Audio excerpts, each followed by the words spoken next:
Huge news out of Ukraine. The counteroffensive, the big counteroffensive, has now begun as of today. New York Times is reporting, exclusive story really, that even though I know the counteroffensive started 6 weeks ago, that was a small one. Ukraine was saving most of its men and most of its equipment, waiting for a big strike. They were testing in 3 different areas. One was northeast around Bakhmut. One was southeast, kind of near the town of Donetsk. That would have put them in a position to take the town of Mariupol if they went south. And then further west, still southern Ukraine, they were in the region of Zaporizhia. That would put them in a position to go for the town of Melitopol. Well, they were testing all 3 areas to see what were the Russians doing, what was the defense going on, and they finally chose Zaporizhia as the area they're going to hit, and they're hitting it hard. They're putting all their men, all their reserve men in there, all of their weapons, everything they've got is in that area. We don't know yet what's happening. I mean, this is literally breaking news today in terms of how it turned out.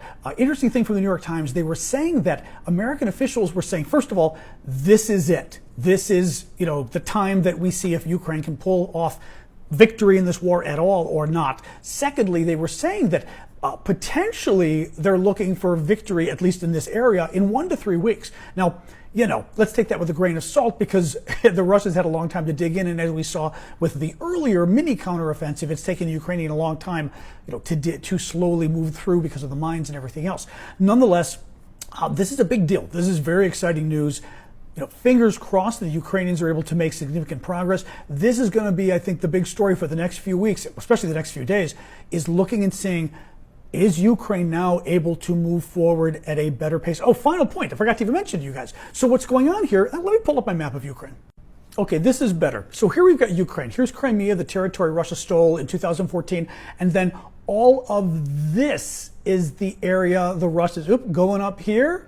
This over here, and this is the area the Russians control. What Ukraine wants to do is cut the Russian occupation in half. Go from here near the town of Orikhiv all the way down to Melitopol, which is around here, and basically, boom, you've now cut out this part of the occupation is to cut off from this part of the occupation. Then once they get here, what do? They use everything they've got to blow up the Kerch Bridge, and now Crimea, the jewel of the occupation. I mean, that's the land Putin really doesn't want to lose, and it's the land Ukraine really, they want it all back, but they want back Crimea big time, and Kherson are cut off entirely.